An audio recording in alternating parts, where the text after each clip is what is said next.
Un été chaud ramène l'achalandage au centre-ville de Montmagny.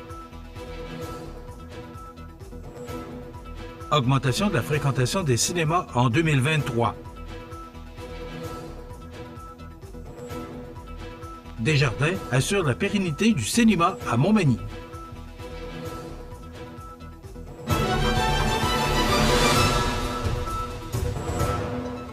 Lundi 16 septembre 2024.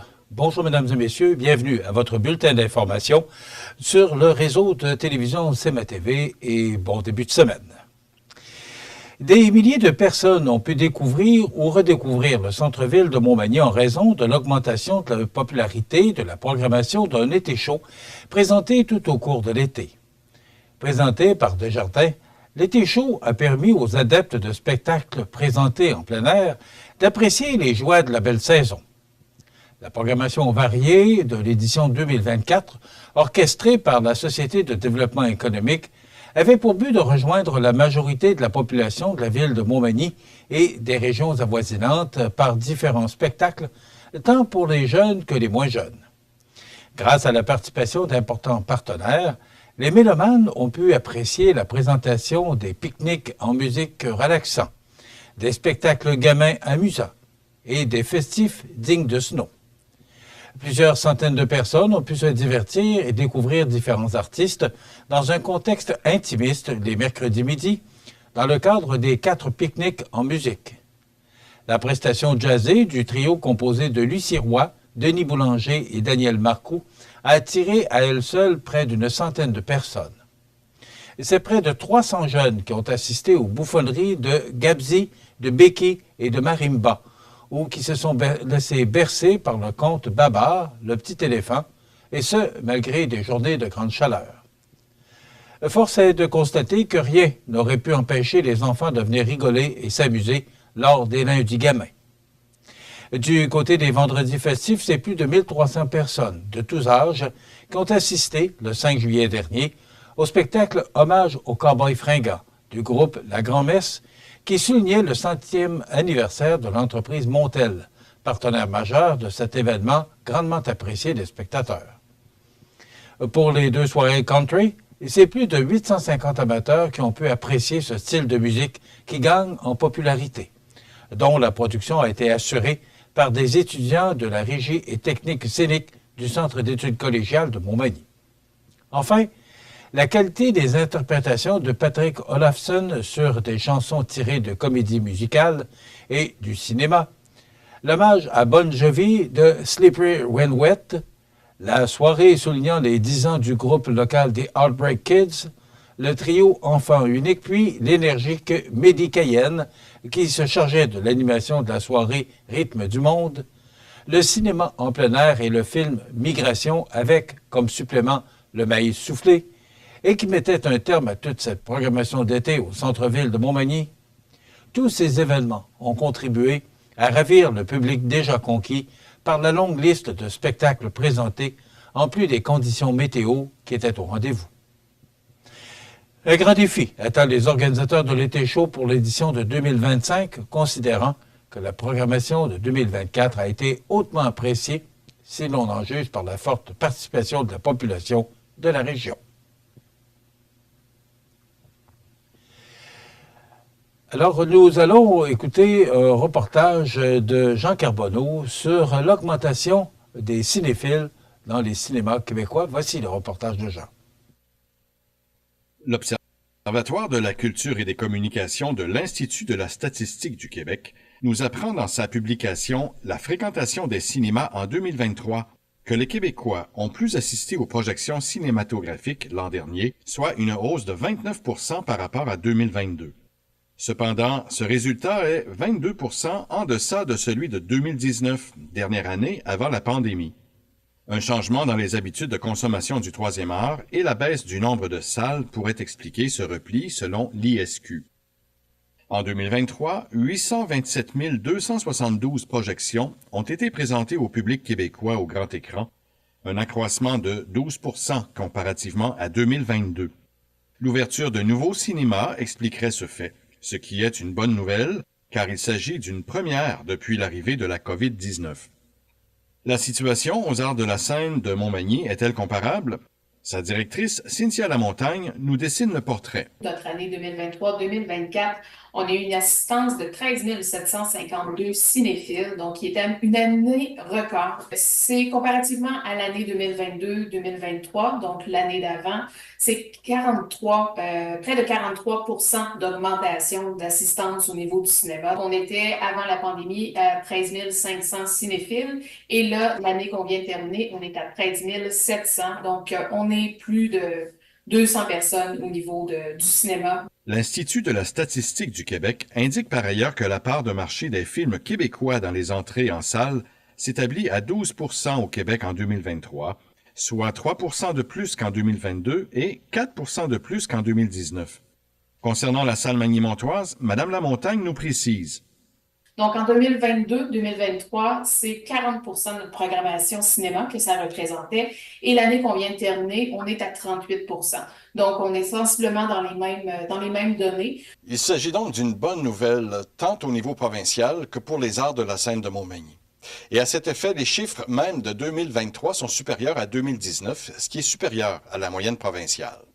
Ici Jean Carbonneau pour CMA TV Information à Montmagny. Desjardins assure la pérennité du cinéma à Montmagny. On vous revient dans 60 secondes. Animalerie Montmagny, on aime vos félins, parfois taquins. Oui, vos chiens, même les coquins. Vos oiseaux qui chantent en duo, c'est pour l'amour des animaux. Animalerie Montmagny, pour l'amour des animaux. CMA TV agrandit son rayonnement de diffusion. En plus de regarder CMA TV sur son site web et sur le câble de Cogeco, vous pouvez maintenant capter la programmation de CMA TV sur le canal numérique 206 ou analogique 14 sur le câble de Saint-Pamphile. CMA TV, partout pour vous.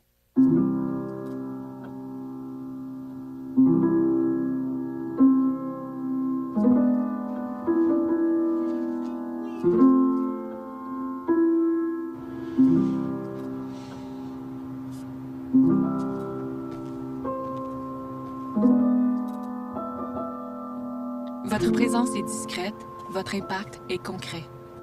Centraide aide 225 organismes. Vous regardez CMA TV, le réseau de l'information sur la Côte-du-Sud. Avec l'augmentation de l'engouement des cinéphiles pour le cinéma à Montmagny, comme le reportage d'Avant la pause le mentionnait, il était fort à parier que les arts de la scène de Montmagny, via le cinéma Montmagny, annoncent un partenariat avec la Caisse Desjardins de la MRC de Montmagny pour les 3 prochaines années. Cette entente triennale permettra aux amateurs de cinéma de la région d'avoir accès au centre-ville à des films variés dans le confort d'une salle de cinéma aménagée avec les dernières technologies répondant aux normes des salles de cinéma du Québec. Le cinéma Montmagny, qui vient d'établir un record d'assistance, confirme qu'il répond entièrement à un besoin exprimé par la population de la région, alors que la moyenne des salles au Québec peine à retrouver les assistances pré-pandémiques. Plus de 13 752 spectateurs ont visionné un film au cinéma Montmagny cette année, comparativement à l'année précédente, représentant une augmentation de plus de 43 %, alors que plus d'une soixantaine de longs métrages ont été présentés en moyenne chaque année aux amateurs de films. Le dernier exploit de la sorte remonte à 2018-2019, où il y aurait eu 200 spectateurs de moins. Je suis très heureuse de l'appui que la Caisse Desjardins de la MRC de Montmagny octroie au cinéma Montmagny. L'institution soutient le 7e art magny-montois pour les 3 prochaines années, après un premier 3 ans fructueux. Leur dynamisme en tant que partenaire d'affaires démontre que l'accessibilité à la culture est une valeur profonde incarnée par les dirigeants à l'égard de leurs membres.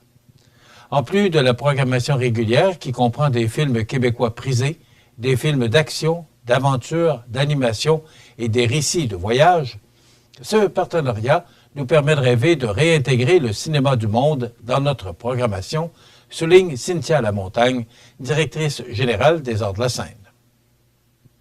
Il était tout naturel pour nous de poursuivre notre association avec les Arts de la scène par le biais du cinéma Montmagny afin de nourrir notre engagement envers la communauté par le biais de la culture, mentionne Julie Naud, directrice générale de la Caisse Desjardins de la MRC de Montmagny.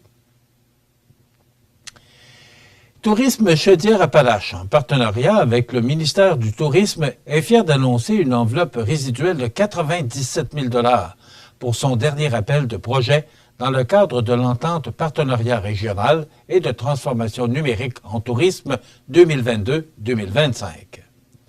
Tourisme Chaudière-Appalaches invite les entreprises touristiques de la région à déposer des projets visant à élaborer ou à implanter des solutions numériques répondant aux défis du quotidien.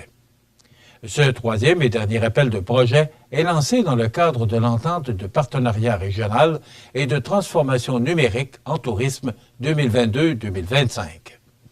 Le programme vise le soutien financier de projets en développement numérique permettant d'augmenter les interactions virtuelles ou numériques avec les clients tout en ayant à cœur l'expérience client. Les promoteurs intéressés sont invités à déposer leur dossier dès aujourd'hui, 16 septembre, et ce jusqu'au 6 novembre prochain. Un événement interactif d'information qui aura lieu le jeudi 19 septembre, d'11h à midi, donnera l'opportunité aux participants d'obtenir toute l'information nécessaire à la présentation de leur projet et les promoteurs intéressés pourront se joindre à l'appel vidéo en suivant le lien fourni par Tourisme Chaudière-Appalaches. Les formulaires de demande, le guide du promoteur et tout autre document et informations pertinentes sont actuellement disponibles sur le site web de l'organisme. Jonathan Renière, responsable des communications pour Tourisme Chaudière-Appalaches, sera avec nous plus tard dans l'émission pour nous expliquer tous les tenants et aboutissants de cette opportunité pour les entreprises ou organismes touristiques de la région.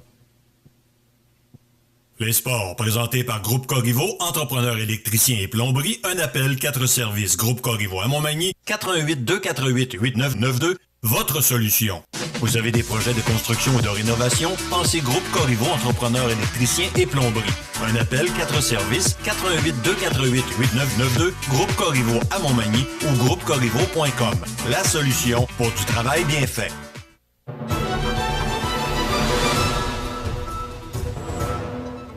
Au sport, c'était le premier match disputé à la maison pour l'Everest de la Côte-du-Sud après toutes les émotions que le club aura fait vivre à ses partisans lors de la saison 2023-2024.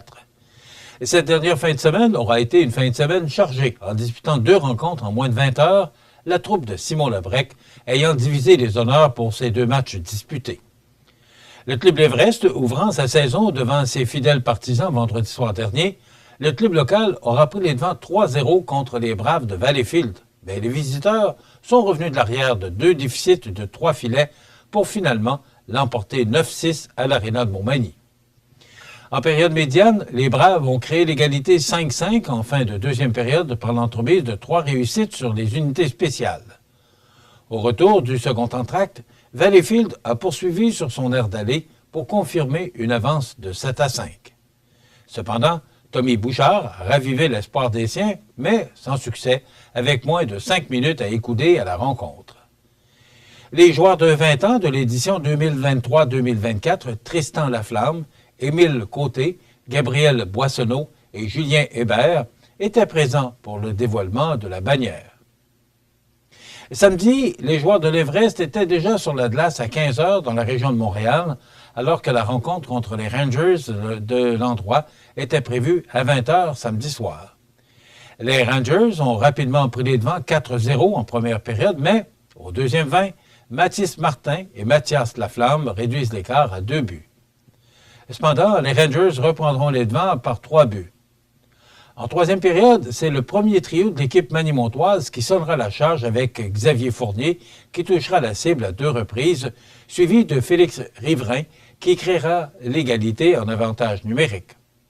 En prolongation, Félix Riverain, encore lui, complétera la remontée en avantage numérique pour donner la victoire 6-5 à l'Everest. Soulignons la performance de Dan Chrétien et Xavier Fournier, qui ont récolté chacun 4 points, et celle de Félix Riverain, qui additionnera 3 points à sa fiche des pointeurs de la Ligue junior 3 du Québec. Le seul et prochain match de la prochaine fin de semaine aura lieu vendredi soir, 20 septembre, à 19h45, à l'Aréna de Montmagny, alors que les Panthères de Saint-Jérôme affronteront le club de la Côte-du-Sud. Voilà ce qui complète notre bulletin d'information de ce lundi 16 septembre. Dans un moment, les prévisions de la météo. Pour joindre la salle de nouvelles de CMA-TV, nouvelles au pluriel @cmatv.ca ou encore 88 281 13 13 poste 226.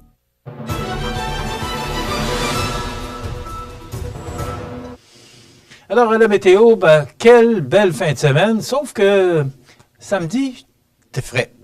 Mais on était à Saint-Pamphile, c'était le tournoi de golf pour le financement. C'était le terme, ce tournoi mettait un terme à la campagne de financement orchestrée par le milieu politique. Là, on sait, député généreux, député Rivet. Il y avait le préfet et maire de Saint-Jean-Port-Joli, M. Caron, et également Mario Leblanc, maire de Saint-Pamphile. Je vous dirais qu'à Saint-Pamphile, là, le ciel bleu et il faisait chaud. Et lorsqu'on est descendu vers Saint-Jean-Port-Joli, je vous dirais que c'était frais, venteux, vent du nord-est, tout un changement de température. Maintenant, on regarde en avant. Hier, en passant, c'était une très belle journée. Et ça, c'est ce qu'on vous propose encore toute la semaine, du beau temps. Alors, l'image satellite, d'ailleurs, parle d'elle-même, là, alors que c'est vraiment très bien. Et l'image radar, Jean, il n'y a pas de zone de pluie, comme vous pouvez le constater. Donc, pour aujourd'hui, pour ce début de semaine, pour ce lundi, on nous prévoit du soleil, des vents devenant du sud-ouest à 20 km/h avec des rafales à 40 ce matin, maximum de 26 et même ça pourrait atteindre 32 en raison de l'humidité. Ce soir, la nuit prochaine, un ciel dégagé, nappe de brouillard qui se forme au cours de la nuit, vent du sud-ouest de 20 km/h avec des rafales à 40 qui deviendront légers au cours de la soirée, minimum de 17. C'est bien au-dessus des normales de saison. Demain mardi, soleil, nappe de brouillard qui se dissipe en avant-midi, vent devenant du sud-ouest à 20 km/h avec des rafales à 40. Ce sera chaud et humide encore demain, 26 comme maximum, facteur humidex 31. Pour mercredi, c'est du soleil, ce sera un petit peu plus frais avec 24 degrés. Pour jeudi, du temps nuageux, maximum de 23. Et là, pour vendredi, les températures vont changer. C'est du soleil, mais ce sera frais, avec un maximum de 18 degrés, mais c'est encore au-dessus des normales de saison. Et pour la fin de semaine, pour l'instant, on parle de soleil-nuage, mais ce sera du temps frais. Les normales de saison, ce temps-ci d'année, sont de 16 le jour, 5 la nuit. Le soleil s'est levé à 6h22 ce matin et se couchera à 18h50, heure avancée de l'Est. Il fait actuellement 18 degrés à l'extérieur des studios de CMA-TV. Les vents soufflent de direction sud-ouest à 17 km/h. L'humidité est à 85 % et la pression barométrique est à 102,4 kPa. Maintenant, pour le bateau qui fait la navette entre Montmagny et l'île aux Grues, vous savez que la semaine dernière, il n'y avait qu'une seule traversée là, de part et d'autre. Là, il y en a deux. On augmente, on double. Alors, c'est 14h45 et 17h45 pour les traversées pour le départ de l'île aux Grues et les départs de Montmagny s'effectueront à 15h30 et 18h30. Voilà, c'est du beau temps encore toute la semaine. Ce sera chaud et humide jusqu'à jeudi, alors que là, les températures vont se rafraîchir et atteindre plus les normales de saison. Dans quelques instants, on vous propose, écoutez, NASCAR est à Montmagny en fin de semaine. On n'a pas entendu parler beaucoup, mais oui, NASCAR est en Montmagny. Montmagny aurait été choisi par NASCAR pour venir courir à Montmagny. Donc, ce sera toute la fin de semaine. Et à cet effet, on recevra Raphaël Lessard, qui est pilote étoile pour NASCAR. Jonathan Renière, je vous l'ai mentionné, viendra nous parler de cette enveloppe là, disponible pour les gens du tourisme de la région. Il y aura bien sûr les commentaires sur l'actualité et les avis de décès. Donc, c'est ce qu'on vous propose comme menu de ce lundi 16 septembre. Je vous souhaite donc une excellente émission à notre antenne.